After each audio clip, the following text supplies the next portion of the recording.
Why is life so unfair? Asked Gloria's friend Megan, sitting next to her. Some people get everything while others get nothing. I don't know, the girl shrugged indifferently, reading a medical reference book. Come on, Gloria, don't be offended. I'm not envious. I'm just reasoning, her friend pushed her. I'm not offended, Gloria smiled and thought about it. She used to live in a small town, and she dreamed of breaking out of it with such passion that she gave up all the joys of life that her friends had in their lives. Parties, dates, back row kisses at the cinema, first love and first disappointment. But Gloria had deliberately given it all up. She decided to apply to the medical university. Gloria's mother raised her alone. Her father left them right after Gloria was born. She endured constant mockery because of her decision to devote herself to education. But Gloria got everything she wanted. She got into medical university without difficulty, and studying was easy for her. In her 4th year, Gloria met Charlie, a good, wealthy guy, a senior manager in a prestigious foreign company, and married him. Although she wasn't afraid of domestic difficulties, she was pleasantly surprised when she moved into Charlie's spacious, modern house. When they were dating, Charlie said the house belonged to his wealthy parents. When they got married, Gloria could enjoy a comfortable and carefree life. They had everything from a spoon to a beautiful house and fancy car. It was incredible luck, and the girl realized she got her lucky ticket. The young couple was happy. They loved each other, and the fact that there were no household problems made a significant difference, because the only thing Gloria had to do was to make their house a home, and the young wife tried her best. After graduation, Gloria got a job in the emergency department. It was her choice, an extensive field of activity, a chance to work with experienced professionals, and a good salary. Although there was no lack of money in the family and her husband laughed at her desire to earn more, Gloria had no intention of giving up her dream. Besides, she constantly financially supported her mother, who lived in her hometown. As the years went by, all seemed well, except for one thing. Gloria couldn't get pregnant. As a doctor, she knew she needed to be examined, and her husband too. First, Charlie refused, but then had a checkup at an expensive private clinic. According to the checkup results, her husband was perfectly healthy, but still, she couldn't get pregnant.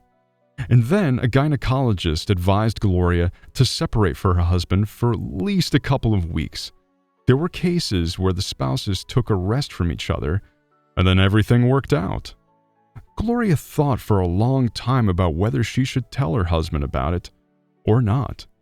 But she really wanted to have a baby. And also she wanted to see her mother, whom she had not seen for almost 2 years. So she decided to talk to her husband. Charlie, as she expected, supported her idea. However, after staying with her mother for a few days and realizing that 2 weeks away from her beloved was too long, Gloria decided to go home.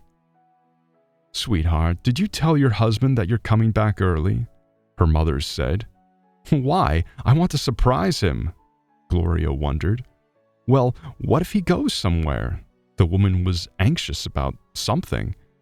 "Don't worry about it. Even if he goes somewhere, I have the keys. I'll wait for him at home." Gloria hugged her mother. But the surprise did not work. Or rather, it was not the surprise that Gloria had expected. She arrived at the airport at 5 a.m., took a cab, and by 6 a.m., she was in front of the house. She quietly put the key in the keyhole so as not to wake her husband, opened the door, and entered the apartment. The first thing Gloria noticed as she crossed the threshold was the pungent smell of someone else's perfume. Then she saw men's and women's clothes scattered across the floor. Trying to believe that her husband was away somewhere and gave the keys to one of his friends, she stepped toward the bedroom. 2 people were sleeping in their marriage bed that Gloria loved so much. Her husband and some girl. Charlie was hugging that girl in the same way he hugged his wife. There was an empty bottle of cognac and a half-full bottle of champagne on the table beside the bed. Gloria, trying not to make any noise, pulled out the top desk drawer, took all her documents and some money, and left the apartment. She felt so bad that she'd even forgotten about the suitcase in the hallway. When Charlie woke up at lunchtime, he saw the suitcase and realized what had happened. All this time, Gloria wandered around the city, visiting cafes and sitting on the waterfront, but she avoided the places she and her husband used to walk together in that happy life. When Gloria realized that she left her suitcase at home, she turned off her phone and spent the day all alone. It was surprising that she didn't even cry. Although she didn't feel the pain her friends told her about after their husbands cheated on them, she felt nothing but the emptiness that filled her heart. And this was not only frightening, but also surprising. In the evening, it began to rain.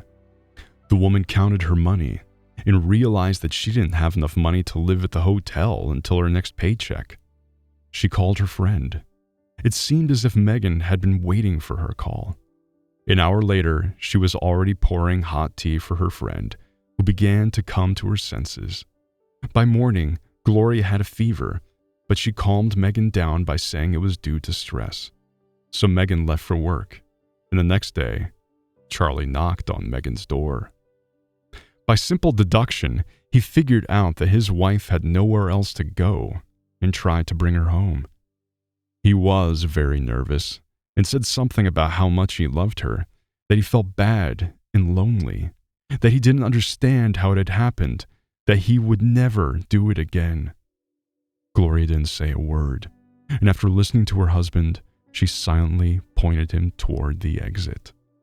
And then she stood at the window and watched the car drive away, taking away all her past happy life, which would never come back.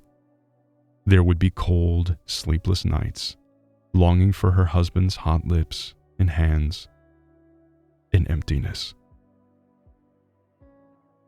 I'm already thirsty. I'm already old, and nobody needs me. And God hasn't even given me a baby, Gloria thought to herself, and cried. At that moment, she truly believed that life was over. A few days later, she returned to work and was surprised to discover that life was beautiful and that she just needed to put the past out of her mind. She enjoyed walking to work, admiring the beautiful old buildings of the city that she had not noticed before. At first, she devoted herself to her studies and didn't have time to walk around the city. And then she got married and immersed herself in the household chores. They divorced quickly. They had no children or property claims against each other. Though Charlie offered her a large sum of money, she refused. And now she was rediscovering her city and herself. Gloria liked to walk along the waterfront and spend her time not in an expensive restaurant, but in a small, cozy cafe. She loved to put her hands under the tinkling jets of the fountain in the park. Also, she loved to feed the pigeons accustomed by park visitors to come to a small spot hidden in the bushes. That's where she met Kevin. After breaking another piece of bread, Gloria sat on a bench and began filming the bird banquet on her phone.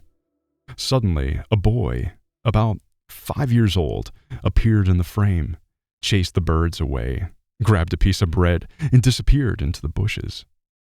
It all happened so fast that Gloria didn't even have time to react in any way. She watched the video over and over again and felt a previously unknown feeling fill her. She went to the cafe and showed the video to the waitress. "Oh, that's Kevin. He also has a younger sister. Their father is an alcoholic, so they come here sometimes and we feed them," one of the waitresses said and wondered. But why did he grab that piece of bread? Gloria already knew why. so she would notice him. The next day was her day off, and she had been at the cafe since early morning. By lunchtime, Kevin and a little girl no older than 5, his sister, showed up. Kevin held her hand tightly with one hand, and in the other hand, he had an old bag with a jar in it. The waitress seated the kids at the table and went to bring them food. Gloria headed toward the children. "Can I have a seat next to you?" she asked the kids permission. "Sit down," Kevin said and pointed her to a chair. The waitress brought 2 bowls of soup. "Are you hungry too?" the boy asked and pushed his bowl over to the woman. "No, thank you," she smiled. "Enjoy your meal." And the children began to eat greedily, and then Gloria ordered them desserts. And while they were eating, she learned that the girl's name was Rose. Their mother died, and their father was always drunk, but he never hurt them, and they used to bring him food. They also have a little brother, but he's still a baby, lying in his crib and constantly crying. After waiting for the children to eat, Gloria asked to visit them. Why? She didn't know yet. She only knew that's what she had to do. And the children were happy to have met this kind woman. The old house where the children lived was one of the few that still hadn't been demolished. There were a lot of high-rise buildings around it. There were almost no neighbors. That's probably why no one paid any attention to the neglected children. "Daddy, there's a woman here to visit us," shouted Kevin loudly as he entered the yard.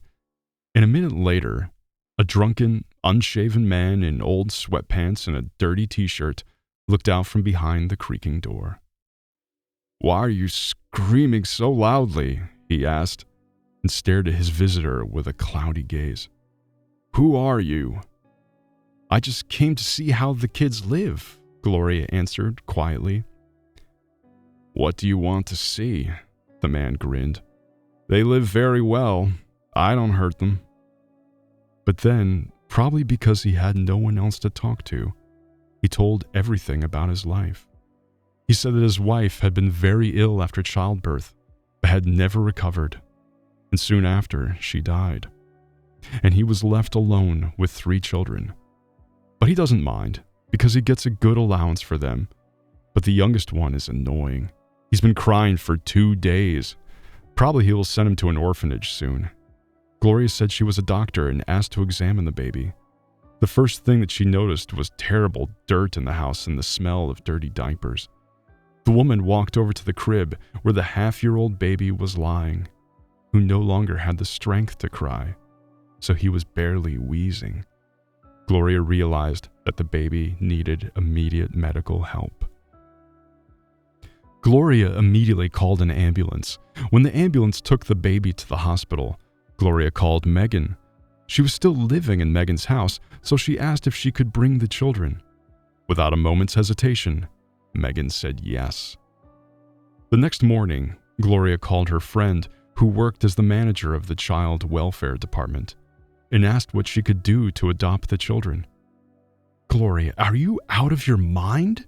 Why would you do that?" shouted Megan, rushing around the apartment. "I have to," Gloria replied quietly, and she knew she was doing the right thing. "But they won't let you adopt them. You're single. You have no husband." Megan tried to find at least some reason. "I'll get custody first, and then we'll sort it out," the woman smiled. A good doctor always has many acquaintances who are ready to help immediately. Gloria got custody relatively quickly, applied for daycare for the older children, picked up Neil from the hospital who had recovered, and rented an apartment. But she couldn't leave her job, and Neil was too young for the daycare. Megan's mother helped out. She was happy to take care of the baby when Gloria was at work or when she was busy. Gloria couldn't believe everything worked out for her, and she became a wonderful mother to many children. Life with children made her happy, displacing all thoughts about her husband and about men in general. Now she had no time to think about men. Gloria remembered that to adopt her children, she'd have to be officially married, but she hoped to solve that problem somehow. One day, she decided to stop at the grocery store after work, bought everything she needed, and hurried to the exit. The last thing she remembered was stepping onto the white stripe of the crosswalk and hearing the brakes screech.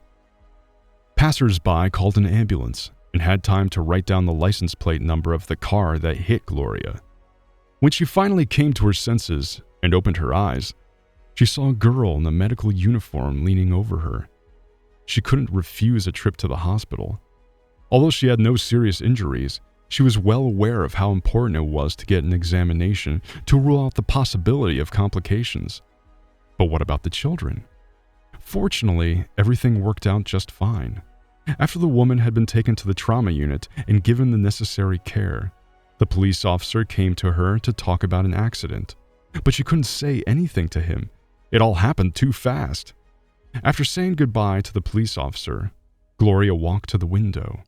The ward was on the first floor, and her room was the closest to the entrance, so she could see everyone coming in and out of the hospital. Suddenly, her attention was caught by a tall, still young, but gray-haired man. He stopped on the porch, looked up, glanced at the windows, and opened the door. The woman's heart was anxiously beating, and then Megan entered the room. She comforted her friend and told her to relax and not to worry about anything. Her mother would take care of the children. After explaining to Megan where to get the children's belongings, Gloria felt tired and fell asleep.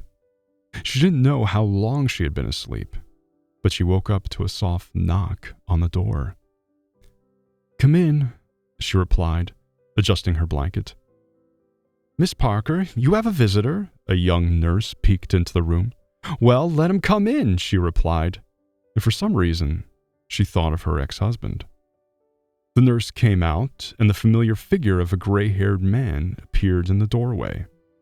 The woman was confused, and it seemed that the silence seemed to ring in the room, and after a long silence, the man spoke.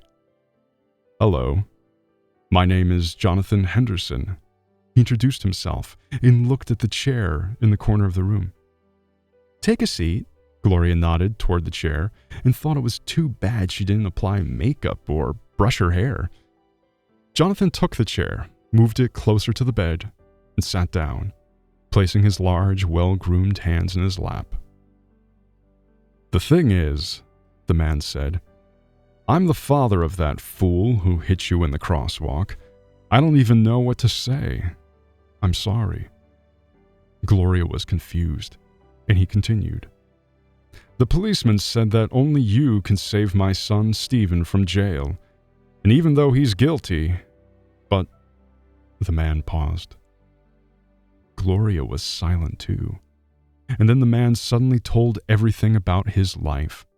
He told that his wife had died in childbirth, that he was raising his son alone, and that he didn't realize how valuable personal communication had been. Most of the time, the nanny took care of the child while Jonathan was trying to build his business. His business became very successful, but as it turned out, his son grew up, and his father never became an authority over him, although he tried very hard. Jonathan said that Stephen was not a bad guy, but that night he broke up with his girlfriend and was very upset and inattentive.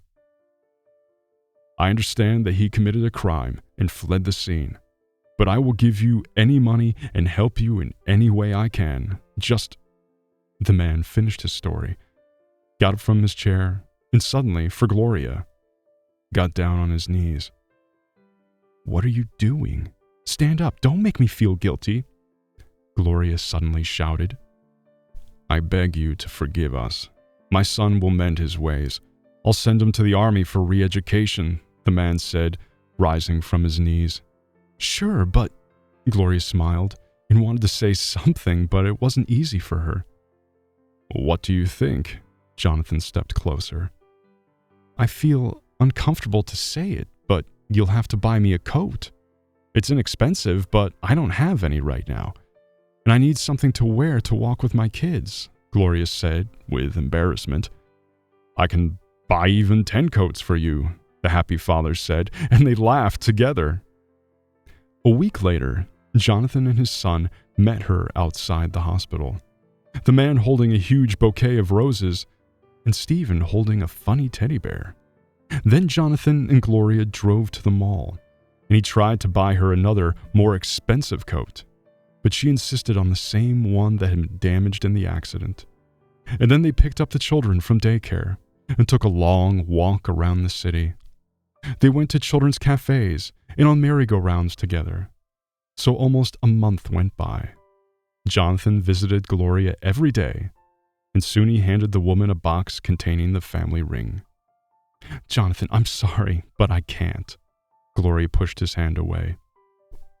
"Why not? It seemed to me that we were doing fine," the man muttered. "Everything is fine, but I have 3 kids," Gloria sighed. And the man noticed the tears glistening in her eyes. "Really? Why didn't you tell me this before?" He looked frightened. Gloria looked at him perplexed, but realized he was kidding and laughed cheerfully. 3 months later, their large family was sending Stephen off to the army, wondering how to tell him that he was about to have another brother or sister. Friends, thanks for watching. Please like this video and subscribe to the channel so you don't miss out on our future content. Thank you.